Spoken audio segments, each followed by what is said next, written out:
no matter the location. From O-A-K-L-A to L-V, I'm a Raider.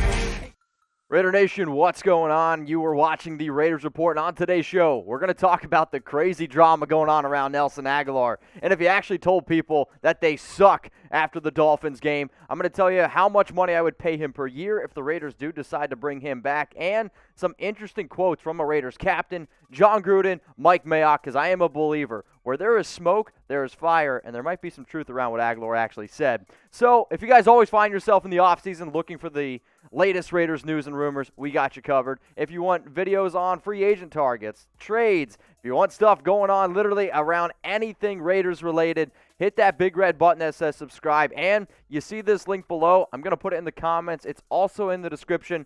Don't miss anything. Let's get to 100,000 subs. I would really appreciate it. So here's the story that's literally just about everywhere on Twitter, IG. I mean, you can't look anywhere Raiders and not see this. So apparently, there's a report out right now that Nelson Agholor told teammates that they sucked after the Dolphins' loss. If you don't remember the Dolphins' loss, I wish I had your bad of a memory because it was definitely one that I wish I could forget. 19 seconds left. The Raiders go down the football field. They score a touchdown, and everyone's like, they got this. Miami's got no timeouts remaining. And then I don't know what Damon Arnett was doing. I don't know what the play call was in terms of coverage. Blown call. Arden Key tries to rip freaking Ryan Fitzpatrick's face off. Face mask. They kick a field goal. They lose the game. So, literally then, what happens? Apparently, Nelson Agholor flipped the F out. So, this is according to Vic Tafur in an article he wrote yesterday. Agholor, according to those in the locker room, said his teammates were selfish and didn't work hard enough, and that they had quit against the Dolphins as well in previous 2 losses. That's the first part of this. Here's the second part.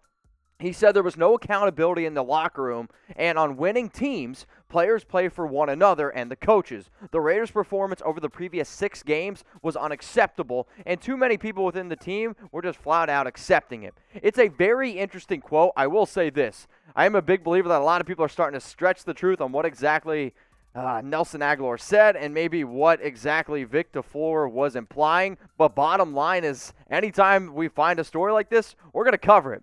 The other interesting part is the thing I love about social media is, guess what? Players, they can chime in here too. So this is on Instagram. First off, if you think JPA football is noteworthy or whatever, these guys are hot garbage. But as you can read, Nelson Agholor reportedly told his teammates they sucked and that no one is held accountable following their Week 16 loss to the Dolphins, per Vic Tafur.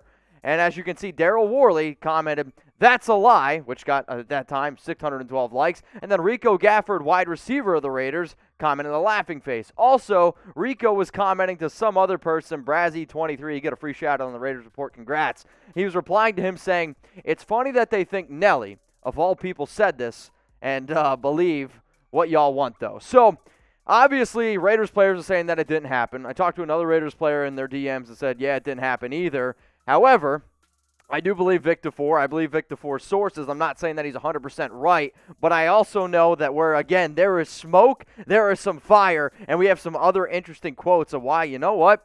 I think this whole thing might actually be true. So we got a special deal going on. Today's show presented by BetUS. If you want to get the hookup, you got to go to chatsports.com/Raiders. If you don't go to chatsports.com/Raiders, I don't get credit. It doesn't help me out. I'm just being honest with y'all. It does help me out, okay? That's how I pay for the show. It's how I turn the lights on here. So you got to go to chatsports.com/Raiders. The other reason why you have to use that link, because if you don't, you're not going to get a free jersey.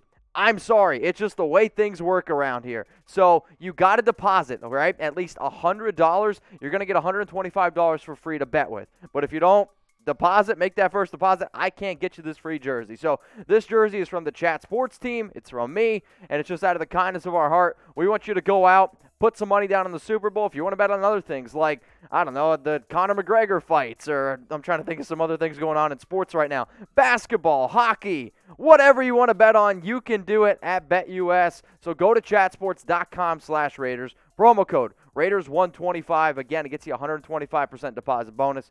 If anybody has any questions, you can always hit me up on Instagram. I'm at Mitchell Renz 365, or email me, Raiders@chatsports.com. But again, who doesn't want a free jersey? We got you.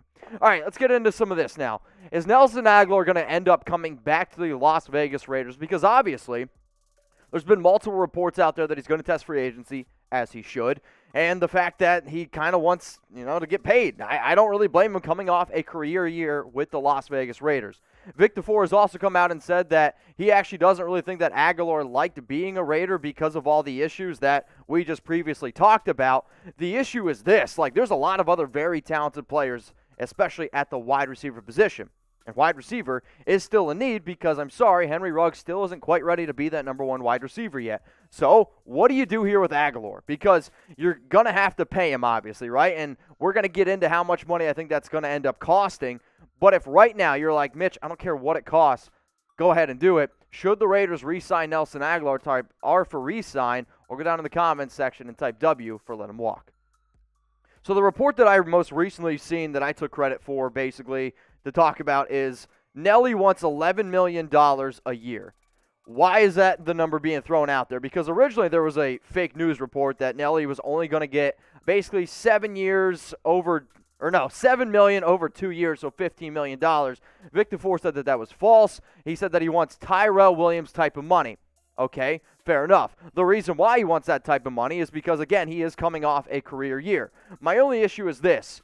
Do you go out and pay Agholor, who, by the way, I get it, had a great season, that type of money? So he had 47 catches in 2020, career high, 839 yards, 8 touchdowns, was a great field stretcher, 17.9. I've said it multiple times before. Probably could have had 10 touchdowns, probably could have had 1,000 yards if he wouldn't have dropped a few and if there wouldn't have been a few bad penalties. But in 2019 on the Eagles, I get that this is a much different offense. It's a much different type of fit.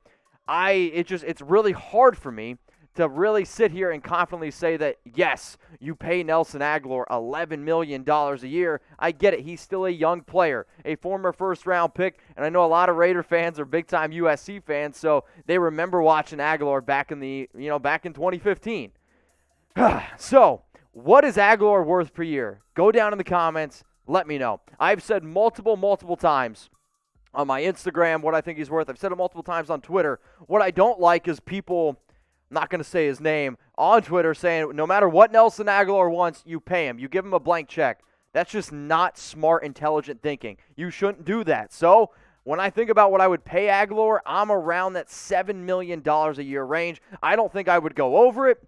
And if they want to give him like $8 million for 2 years, I'd be more likely. If you want to get around that $11 million per year range, it's got to be a 1-year deal. Nothing over that. Now, if you guys ever want to talk more Raiders with me, seriously, hit me up on Instagram, at Mitchell Renz 365. I remember when I saw this first report come out, I had a few people DM me, hey, what do you think? What do you think? I wanted to be able to fully get my thoughts together, be able to make a video here at Chat Sports. So if you want to be able to talk more Raiders, if you want to see my live IG shows, hit me up at Mitchell Renz 365. So let's go back to some of these issues here, right? Because I understand that Worley and Rico Gafford said, no, that's not true. But I am a believer that we got to also look at the tea leaves here. Here's some other Raiders 2020 issues, right? These are the more notable ones that I found. Alec Ingold, he talked about how players were inconsistent, not only at practice, but off the field. Derek Carr said that the team lacked energy, I'll use the word juice, near the end of the playoff run. If you're a team that's lacking energy and you can't get inspired to go to practice and put in good work near a playoff run, that's questionable. Agholor reportedly flipped out, and then you're looking at 2 straight years of the team looking like a playoff team, basically competing with the Kansas City Chiefs, and then absolutely falling apart. And I don't really know what has to happen. What I do know is this. I do think that the Raiders need better leadership. I am a fan of Derek Carr. I do think that he is the captain of this team for a reason. However, leadership starts not only with just the players. It starts with the owner. It starts with you, Mark Davis, at the top. It starts with Jon Gruden. It starts with Mike Mayock. But remember on Hard Knocks the whole knock on wood if you're with me? Remember that whole thing where Jon Gruden is trying to get these players to buy into something. When I see the quotes around Nelson Agholor apparently flipping out, because the other reason why he flipped out, because apparently Mayock and Gruden didn't say anything after the game. Like, people were just okay losing to the Dolphins. That's why he flipped out. If you're a coach that's sitting here saying, hey, jump on with me, we're going to create a culture change, we're going to do this, but nobody else in the locker room believes you, that's really hard for a player to come in and buy into your system. So that's all I'm saying. I want the actual knock on wood. I want a culture change. I don't know if the Raiders are getting one right now. So if you guys want to join me for my live shows, I would appreciate that. 6 p.m. Eastern Time, 3 p.m. Pacific, every single Tuesday. We cover the latest Raiders news and rumors. We also do a segment. Last week's segment was around some safeties the Raiders could go out and sign in free agency. Please go check it out. Hit that big red button that says subscribe and join us because we're also going to be able to get featured in our mailbags. So we got 3 more quotes, then I'm going to leave you all here. This is Nicholas Morrow after Week 17, again talking about how the Raiders are lacking accountability. We lack the accountability. The players, coaches, we all have to be more accountable to our jobs because we're all connected together. He is 100% right. I said this, I'll say, weeks ago, months ago, and I had so many people get mad at me on Twitter for saying, Mitch, you're being too mean to these players. I'm not being too mean. It's a fact. The players lacked accountability, and I think it's funny just because now another player said it. Okay, it's fine. I'm not saying I was 100% right with some of the other things that I've said, but you can't deny that the Raiders do truly lack accountability.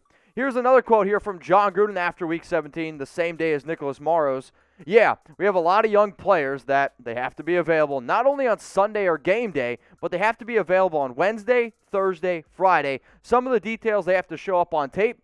We have to be a much more detailed football team, especially in some areas on defense. It'll be a critical area we try to improve on. What I see here is 2 things. One, Raiders, they're a young football team, and they need to grow up. And what do I mean by that and growing up? You got way too many dudes spending way too much time on Instagram, spending way too much time chirping on Twitter, and you got way too many guys, I've seen these multiple reports, playing video games instead of studying their playbook. It's not really what I personally would do, but I've also seen multiple reports around it. However, being available Wednesday, Thursday, and Friday, I am also going to point my finger at Jon Gruden because you're the head coach. You should be able to make these players available. You should be able to make these guys want to buy in. But when you see other quotes, you're like, I don't know if these players honestly can truly buy into what Jon Gruden's saying. So maybe the general manager, Mike Mayock, who this is what he had to say on Wednesday, January 27th, so just 2 days ago from filming. The whole team needs to be more accountable and self-aware, and that starts with me. I have to do a better job. We drafted some guys last year that were position changed, and maybe that wasn't that fair in COVID-19. I do totally agree with you, but yes, the Raiders' issues, they do start at the top.